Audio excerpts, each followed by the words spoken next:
So if you don't know what's happening over in the music circle right now, some of the biggest artists in the circle right now are beefing with each other. Drake, J. Cole, and Kendrick Lamar. Metro Boomin, Future. Metro Boomin and Drake, they've already had a few altercations and beefs. Metro Boomin, he said some stuff on Twitter when Her Loss won a Grammy, and that ended up with him deleting the tweet because he didn't really want to spark up anything, and he took back what he said. Now Drake didn't take kindly to that because he felt that was kind of cowardly and also kind of stupid that he tried to say, hey Drake, you don't deserve to win a Grammy, this other person deserves to win a Grammy and you shouldn't. Because yeah, there was a few other Grammy nominations that should have won. Drake said on one of his live streams, for all the tweet and deleters, the non-believers, the underachievers, the tweet and deleters, you guys make me sick to my stomachs, fam. Look at my eyes. You guys want to do something? You guys... That's what I thought. Calling Mr. Boomin out, Mr. Boomin. That sparked a beef between them, where Metro Boomin did not want to work with him, and Drake did not want to work with him. And that ended up with Future, and like a few months after all this altercations have happened, and they've already had their own beef, and I can't explain all of it because this video will end up being 30 minutes long. They ended up releasing an album together called We Don't Trust You. Future and Metro Boomin, they did an album together. Now, Future has always just been Metro Boomin's right-hand man, so I don't know if anyone expected for Future to be on Drake's side. I'm sure, well, yeah, J. Cole is on Drake's side, and 21 Savage is 100% on Drake's side. But right now, from what we know, Future, Metro Boomin, Travis Scott, Rick Ross, Kendrick Lamar, those guys are all against Drake and J. Cole. And yeah, in one of those songs that, oh yeah, also Playboi Carti and The Weeknd, all those songs that got released on We Don't Trust You, it's a full-on hit piece on Drake. But like, they do not like Drake at all. And on Like That, featuring Kendrick Lamar, Kendrick said these N-words talking out their necks. Someone would say that is a response to Drake and J. Cole track First Person Shooter mode, we turning your song to a funeral. And then there's this bar that really, you know this is against Drake and J. Cole. It's when he says, motherfuck the big three, N-word is just big me, N-word bum. So he's also just calling Drake and J. Cole bums because he's the best and he's the most popular and the most respected rapper. It's a whole ass beef that goes deep. You can really see how much they've written about all this because it's like there's so much shit he wrote in all of these. For All Your Dogs Getting Buried, this is a reference to Drake's album For All Your Dogs, and he's saying they're getting buried.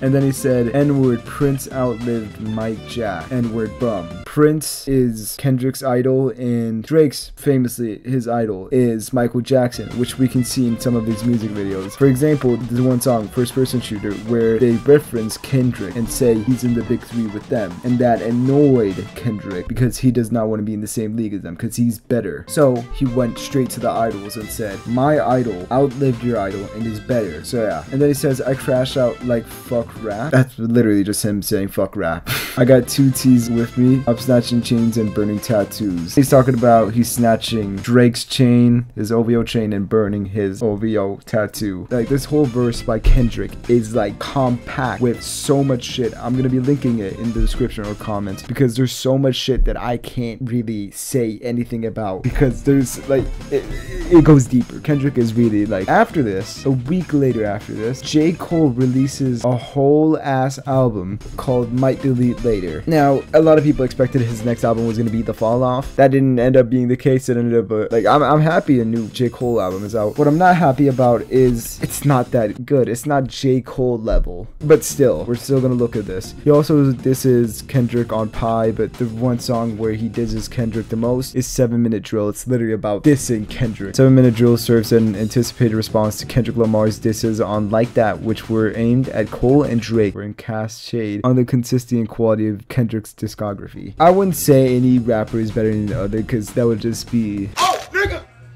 But I would say that J. Cole said in this track, it's kind of stupid. J. Cole kind of said that Kendrick is overrated and nobody really cares about him anymore. And if he hadn't been dissing them right now, nobody would have cared about him, which is fucking insane. I mean, I still listen to Kendrick. Like, millions of people still listen to Kendrick, right? So he's not relevant anymore. Just because he hasn't released anything recently doesn't mean he's not relevant. I mean, Frank Ocean is still relevant. Bro hasn't released shit in 8 years. Try getting that. He starts off the song, well, with some ad-libs, but then he starts off with, got a phone call that somebody's dissing, you want some attention, it comes with extensions. Holy shit, that's so much. I'm not reading all of that. He's saying he got a phone call / he heard about somebody was dissing him, and he's just saying they want attention. I do want to say J. Cole is becoming more relevant than Kendrick, but he's still not there yet. He's slowly like getting up on the tracks, right? But he's still not as popular or relevant as Kendrick. So him saying he's more relevant and he just wants attention, it's like, all right, your first shit was classic, your last shit was tragic. So his first album was apparently Cole's favorite, and his first album was Good Kid, Mad City, which was a great album. I thought his first album was Section 80, but that might have not been it. And his last shit, he's referencing Mr. Morale and the Big Steppers, which is a classic album. I would say it deserved that Grammy win. Your second shit put N-words to sleep, Big gassed it. Your third shit was massive, but that was your prime. He's talking about Damn. And his second shit, he's talking about To Pimp a Butterfly. I don't know what he means by putting N-words to sleep, because To Pimp a Butterfly is so iconic, it's impossible to hate on that shit. I gotta be fully honest. It's like top 10 albums of all time. I'm not joking. That's not me being a Kendrick dick writer. It's just everyone, when they talk about top 10 rap albums of all time, they always have Kendrick's either Good Kid, Mad City or To Pimp a Butterfly in it. I'm gonna be putting all this in the description too, because there's so much and I don't want this fucking to be a million minutes long. Yeah, you can see this whole thing, whole last album. Yeah. And then Drake, he responds a little bit on Instagram by saying, I could never sell ya out to sell my latest work. Never do yo bad out the blue. I'm down to make it worse. Right? So he's saying he would never sell somebody out or beef with them just to sell his latest work. Now that also makes sense because Drake is the most popular out of all these people. Drake is more popular than Kendrick and J. Cole. Maybe even combined. Everybody knows Drake. Motherfuckers in Uganda know Drake. Motherfuckers in Sri Lanka know Drake. So he doesn't really need to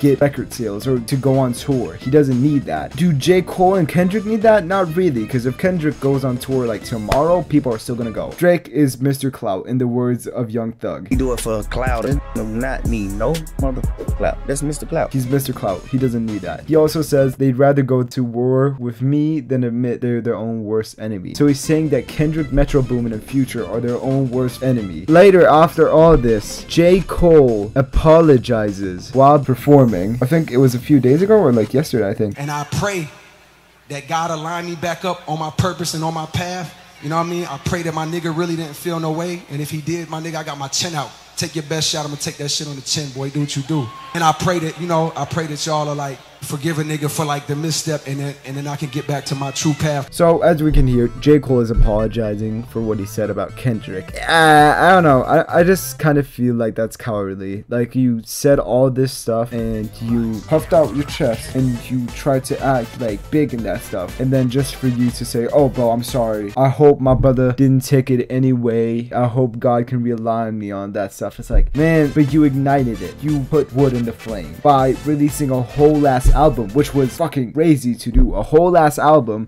Never saw that coming. Unironically. I'm glad there's a new J. Cole album, but like a whole ass album is insane. I don't think that's really cool, and neither did DJ Academics. This nigga's pussy!